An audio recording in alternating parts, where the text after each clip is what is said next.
His breath hitched in his chest, hot and stinging. The air felt thick, heavy, pungent with the scent of artificial jasmine. From the ridiculous potted plant on the marble windowsill, Kamo stood frozen, his hand gripping the small velvet box, the feeling cold and solitary, like his own shattering heart. Before him, Nihan stood. Her smooth black hair fell to her shoulders. Her hazel eyes sparkled under the brilliant crystal chandelier, but those eyes held no joy, only torment and a steely, almost cruel resolve. I'm sorry, Kamo. Her voice trembled as if trying to contain an inner storm. I can't. She can't.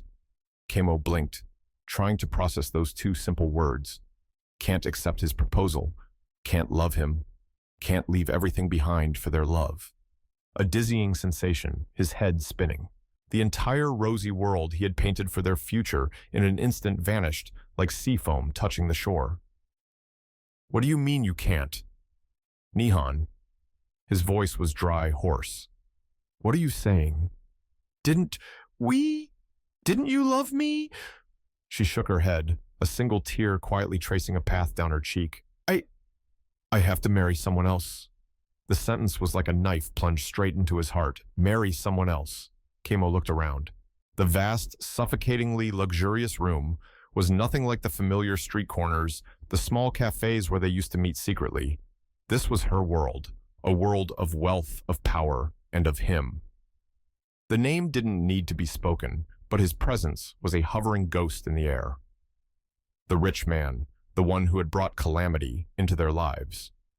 Despair turned into a surge of furious anger. Why would you do that? Who is he? What does he have that I don't?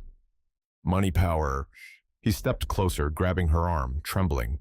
Don't tell me you're selling yourself, Nihan. She struggled gently, her pained eyes looking at him pleadingly. Don't say that, Kamo. You don't understand. There are things I am forced to do for my family. Family?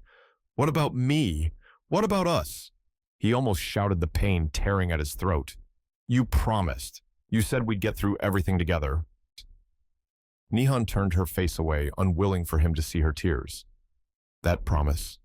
I can't keep it anymore. I'm sorry. That sorry, cold and final, felt like the hammer driving the last nail into the coffin of their love. Kamo's hand fell to his side. The velvet box dropped onto the cold stone floor, making a small sound that echoed in the quiet space. The ring inside the symbol of all the hope and love he had for her was now just an inanimate object, mocking his naivete. Hatred, an unprecedented hatred, surged, overwhelming even his despair. Hatred for the rich man who had stolen Nihan. Hatred for this world where money trampled on feelings. Hatred even for himself for being too poor, too powerless to protect their love. Kamo stepped back as if looking at a stranger rather than his Nihan. All right, Nihan, if that is your choice. His voice dropped cold as ice. But remember this day. Remember what you threw away our love for.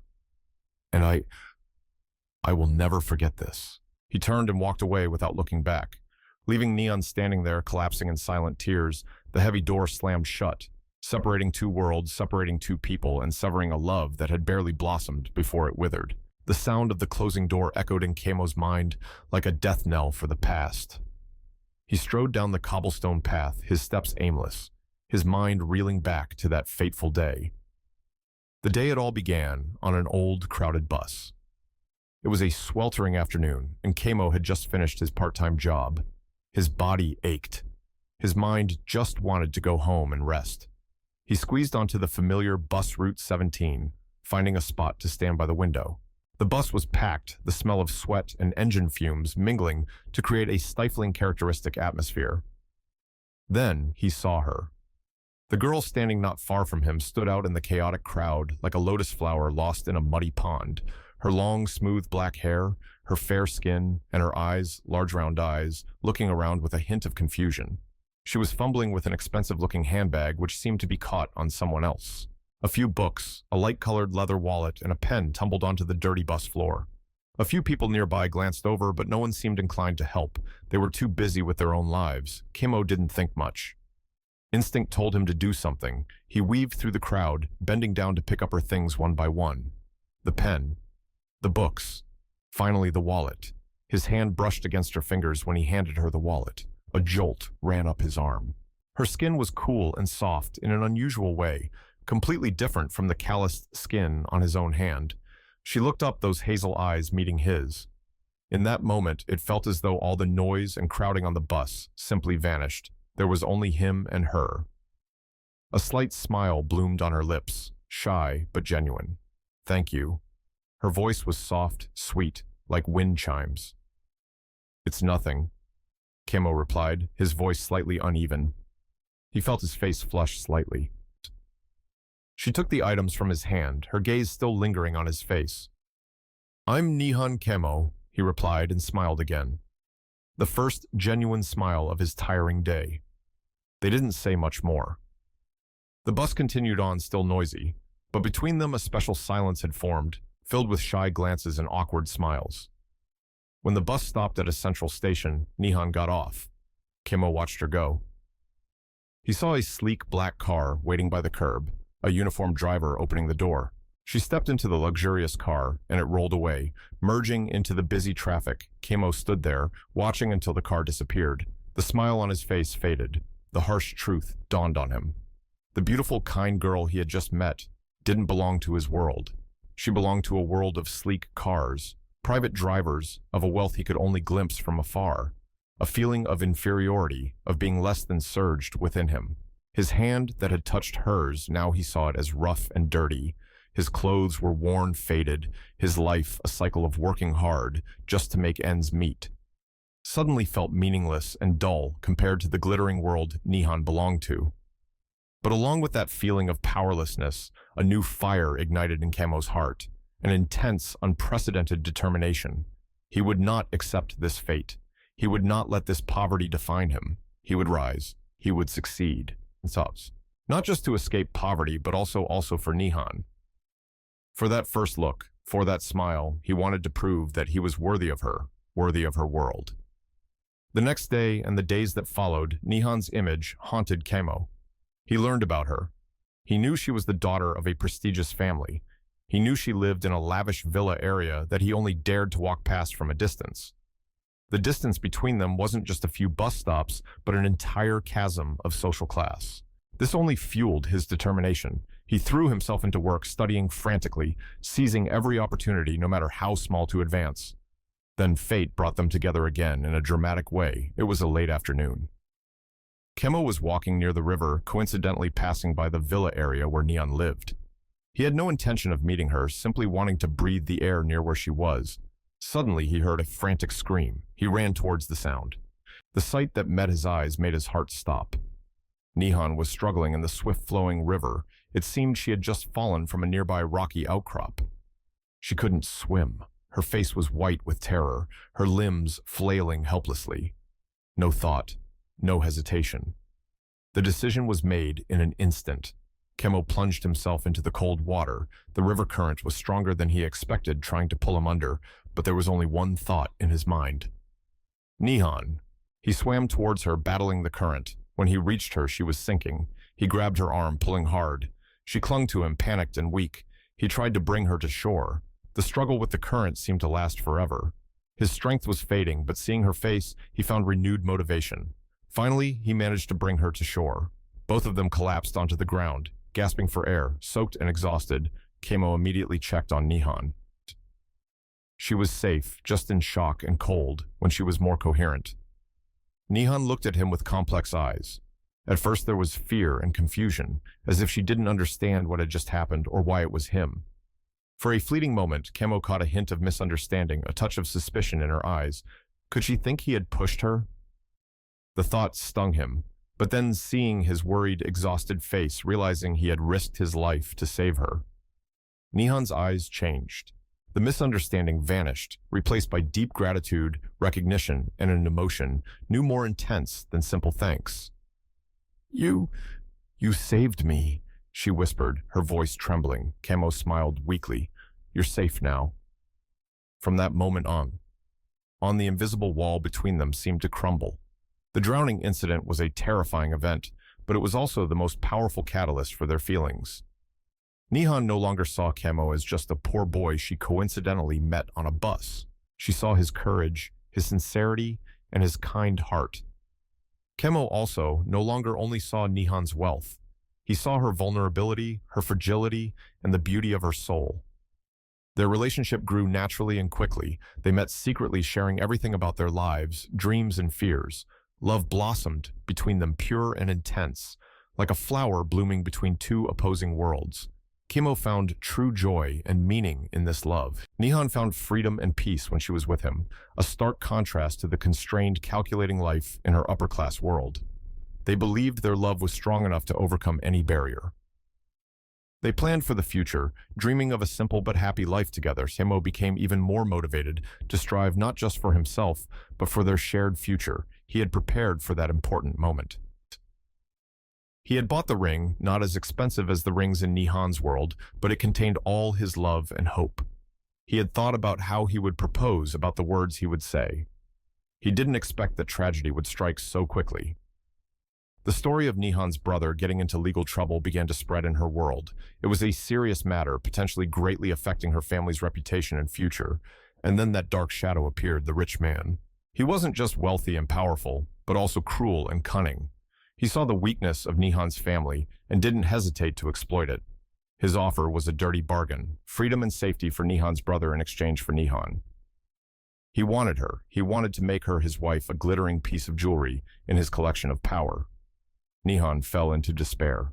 She was trapped between her family and her love. The pressure from her family, from the circumstances, from the threat hanging over her brother's head was too immense. She had no choice. The only choice, one so devastating, it tore her heart apart, was to sacrifice her love to save her brother. And that is why, on that fateful night when Kemo, full of hope and love, came with the engagement ring to meet her, Nihon had to say no. That refusal wasn't because she stopped loving him, but because she was forced by circumstance. That refusal was the result of the most painful sacrifice she was compelled to make. But Kemo, in his extreme pain and despair, couldn't see that. He only saw Nihon, the woman he loved more than life itself, choosing money and power over him. This truth in his mind at that moment was more brutal than death itself. He walked away into the night, leaving behind not just Nihon, but also everything good, innocent, and hopeful in his life. Pain and betrayal gnawed at his soul, turning into a smoldering fire of hatred. He was no longer the Kemo of yesterday. The poor boy who dreamed of simple happiness was dead. In his place was a new man, hardened, determined to do anything to rise to confront the world that had trampled on him, and to seek revenge, especially against the rich man who had stolen his Nihon. Opening with the end of the romance, the story turns back time to show Kemo and Nihon's journey of love and hope, only to end where the pain began. This cut creates a strong contrast between the sweet past and the bitter present, revealing the unexpected twist to be the cruel way fate broke a dreamlike love, pushing the characters into unforeseen tragedies.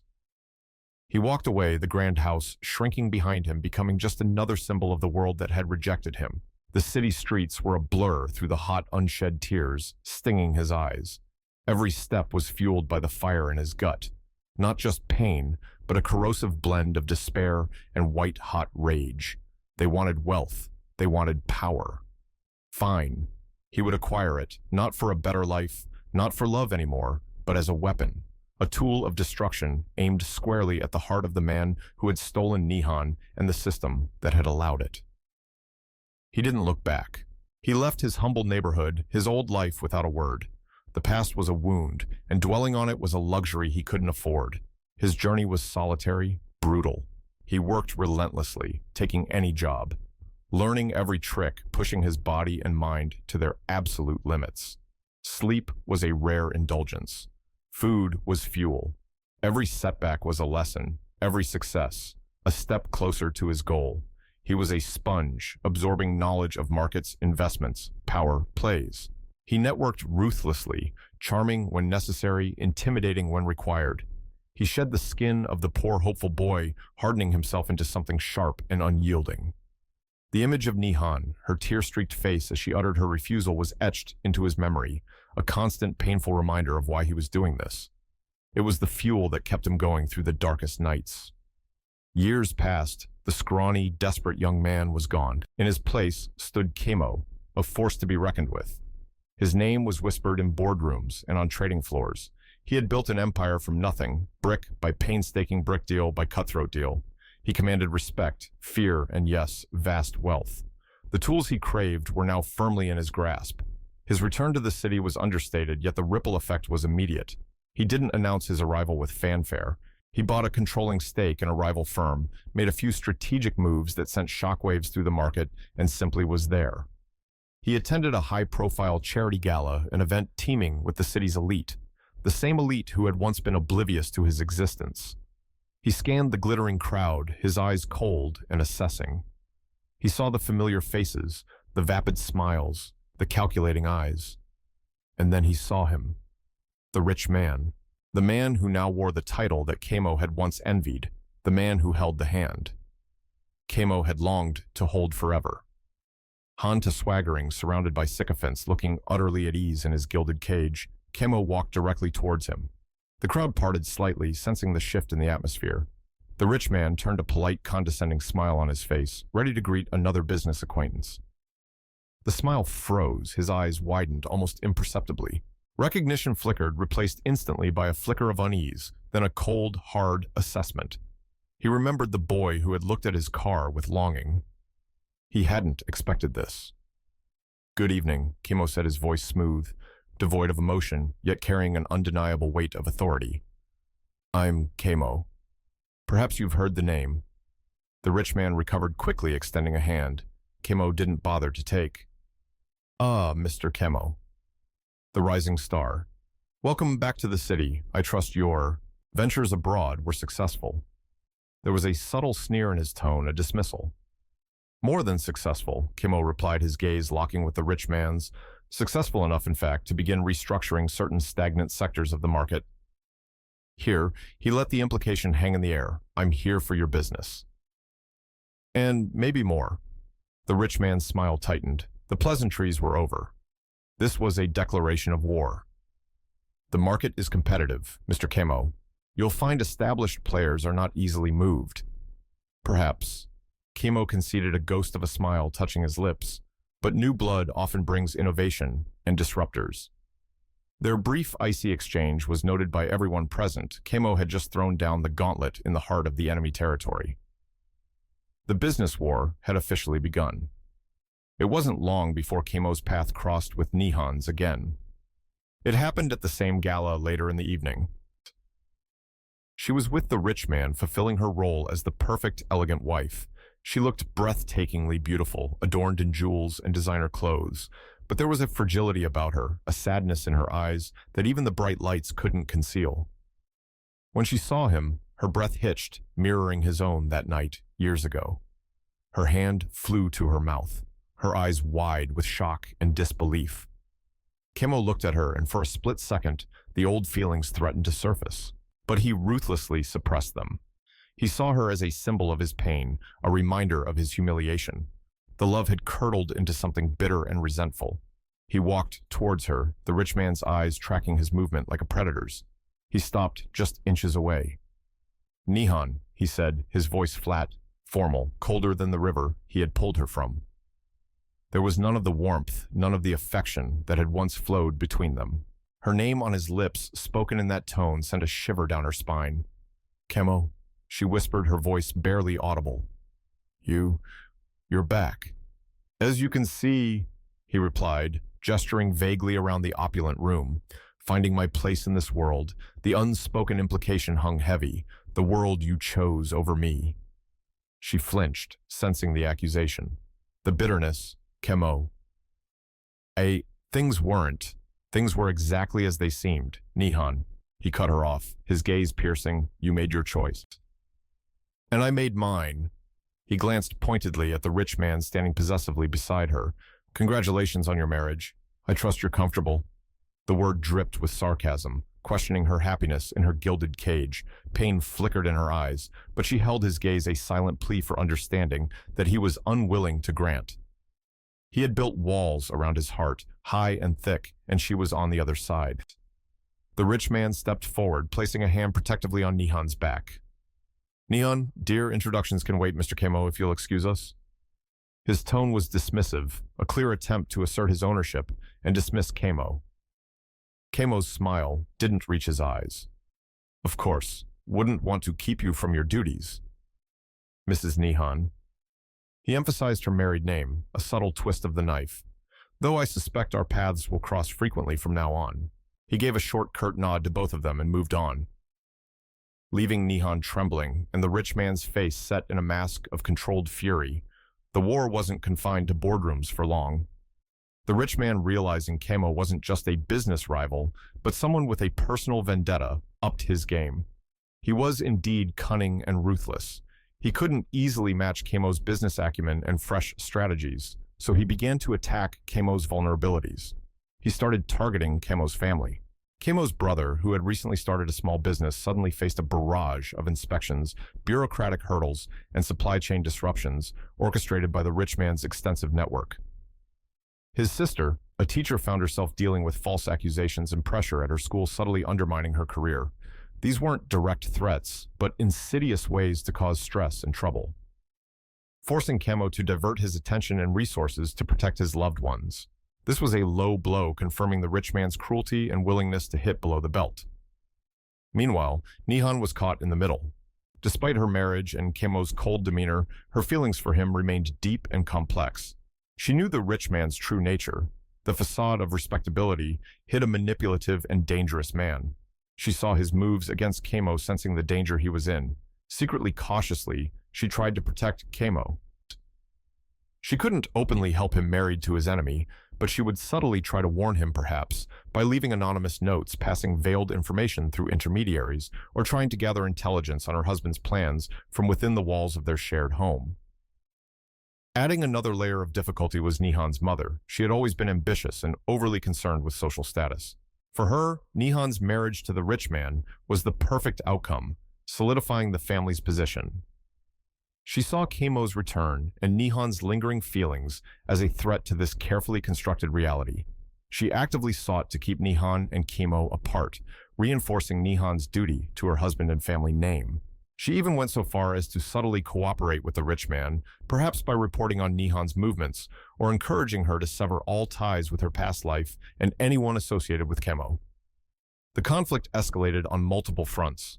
Kamo fought the rich man in the market, bleeding his businesses dry. The rich man retaliated by attacking Kamo's family, hitting where he was most vulnerable. Nehan struggled in her golden cage, torn between loyalty, fear, and lingering love, trying to shield Kamo from the darkness within her own home. Her mother, a willing participant in the rich man's machinations, added another formidable obstacle to any hope of reconciliation or peace. The stage was set for a high-stakes battle where business empires and personal lives were intertwined, and where the line between love and hate, revenge and protection, blurred with every move. Kamo's path was clear: destroy the man who took everything from him. But the cost of that destruction and the fate of the woman caught in the crossfire remained uncertain. The war in the market and the malicious attacks on his family kept Kamo on edge. However, it was precisely during this most brutal period that the icy walls around his heart gradually began to crack. It wasn't a sudden change, but a slow, painful process, illuminated by light from the hidden corners he had once ignored. Kamo's aunt, the gentle woman who always worried about him, came to see him. She didn't directly interfere in his business affairs, but she told him old stories about Nehan's family, about the invisible pressures a prominent family bore, about the tragedies hidden behind the glamorous facade. She reminded him that Nehan had always been a kind girl, and sometimes life forces people to make harsh choices outside their own desires. Kamo's close friends, who had been with him since he had nothing, also played an important role. They witnessed Nehan's internal struggle. They saw her secretly worry about Kamo through the smallest actions, the clever warnings. They told Kamo that the pain in Nehan's eyes was real, that her life in the luxurious mansion was not happiness, but a prison. They helped him see Nehan's desperate attempts to protect him, attempts that Kamo, blinded by hatred, had been unable to recognize. The pieces of the puzzle from his aunt's stories, from his friend's words, and from Nehan's own confusing actions, like an anonymous message guiding him away from a trap, a subtle hint about a weakness in the enemy's plan, gradually filled the void in Kamo's heart. The hatred didn't vanish completely immediately, but it was diluted by doubt, then by understanding. He began to ask himself, could I have been wrong? Was Nihon truly forced? That doubt turned into a new determination. Besides overthrowing the rich man in the market, Kamo also wanted to find the truth behind Nihon's brother's case, the pretext the man had used to blackmail her. He mobilized every resource from his most skilled legal team to seasoned private investigators. The investigation delved into the underworld of illicit dealings, veiled threats, and dirty agreements. The process of finding evidence was extremely arduous and dangerous. The rich man was a highly cunning individual. He had covered his tracks meticulously. He constantly tried to obstruct Kamo providing false information, even threatening those involved in the investigation. At times, Kamo felt completely blocked. However, Kamo's persistence and talent, combined with the hidden information Nihon had tried to convey, even if she didn't know exactly what Kamo was looking for, led him to important clues. An old document, a forgotten recording the testimony of a secret witness who had been threatened. Evidence of the rich man's financial fraud related to Nihon's brother's company, how he had trapped the young man in a serious situation, and then used it as leverage to force Nihon to marry him, was gradually uncovered. The climax came when Kamo gathered sufficient incontrovertible evidence, proving that the rich man was not only Nihon's blackmailer, but also the mastermind behind the case that nearly sent her brother to prison. With his wealth and power, Kamo organized a press conference that sent shockwaves through the public, presenting all the evidence. The scandal erupted, shaking the entire elite class. The authorities intervened. The rich man who once thought himself above the law finally could not escape. His schemes, tactics, and crimes were completely exposed to the light of justice. He was arrested and faced appropriate punishment, ending with a long prison sentence. His empire crumbled, leaving behind only the ruins of greed and cruelty. After the storm passed, Nihon's world turned upside down. She was freed from the fake marriage, from the rich man's control, and from the pressure of her mother, who now also had to face the consequences of her actions. Nihon's brother was exonerated, though the emotional scars remained. In the quiet space after the tempest, Kamo sought out Nihon. This time there was no longer coldness and hatred. Only two people who had once loved each other passionately, now bearing the scars of the past, but finally understanding each other. They sat down, and Nihon told Kamo everything. She told him about the terrifying night her brother was arrested, about her family's despair, about the rich man's cruel offer, about how she had no other choice but to sacrifice their love to save her brother from hell. Her tears fell, but they were not tears of helplessness, but of release.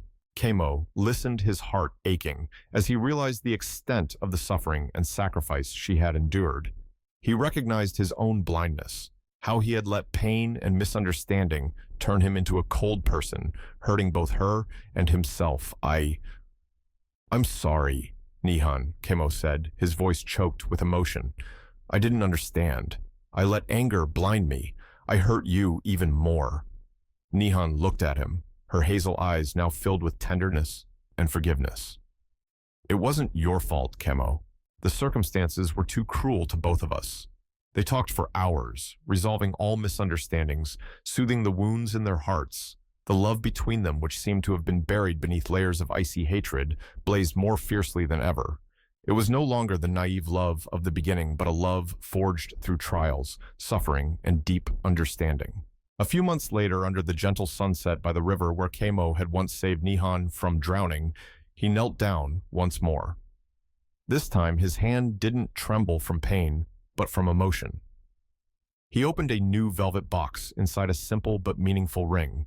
Nihon, Kamo said, his eyes shining with love and hope. I know we've gone through so much pain, but I believe that after all this, our love is strong enough to rebuild everything. Will you marry me? Nihon, this time, not because of any pressure or sacrifice, only for our love. Tears welled up in Nihon's eyes, but they were tears of happiness. She smiled radiantly, the smile Kamo had longed to see for so long. Yes, Kamo, she replied, her voice choked with emotion. I will marry you. Applause erupted from behind them. Kamo's aunt, his friends, and even Nihon's brother, who had quietly witnessed this beautiful moment, offered them their blessings. Kamo and Nihon's wedding was not lavish and extravagant like those in high society. It was warm, sincere, attended by the people who truly loved and cared for them. Nihon was no longer a socialite bound by reputation. Kamo was no longer a poor young man harboring hatred. They were Kamo and Nihon, two souls who had found each other, lost each other, and finally returned to each other. Stronger, more understanding beneath the white floral arch, they exchanged vows. Their kiss was not an escape from the dark past, but a promise of a bright future where true love had overcome all barriers of class conspiracy and misunderstanding to finally find a peaceful and happy haven. Their story was proof that no matter how life may push and pull, truth and sincere love will eventually find their way back together. Hey everyone, if you're enjoying the content, I'd really appreciate it if you'd hit that like button, drop a comment with your thoughts, and subscribe to the channel for more updates. Don't forget to share it with your friends too. Let's spread the word together. Thanks for the support.